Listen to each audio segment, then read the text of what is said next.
சேலம் பச்சைப்பட்டியில் இந்த ஒர்க் பண்ணியிருக்கோம். இது பார்த்திங்கன்னா ஒரு கார் ஷெட்டு.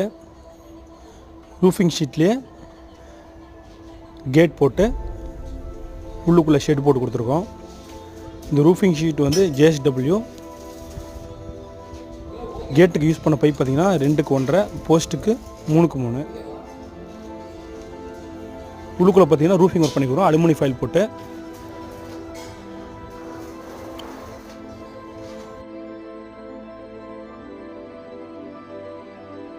இந்த ரூஃபிங் ஒர்க் பார்த்திங்கன்னா அலுமினியம் ஃபைல் ரூஃபிங் ஒர்க் பண்ணியிருக்கோம். மேலே JSW roofing sheet 0.47, aluminium foil 8 mm sheet, post 3க்கு 3, 3க்கு 1.5 பைப்பு, 4க்கு 2 சேனல். இந்த மாதிரி ஒர்க் பண்ணால் சேலத்தில் எங்கள் நம்பர் கான்டெக்ட் பண்ணுங்கள். நன்றி. இது பெயிண்டிங், ஃபிட்டிங், கொத்து வேலை எல்லாமே சேர்த்தே பண்ணி கொடுத்துட்டோம்.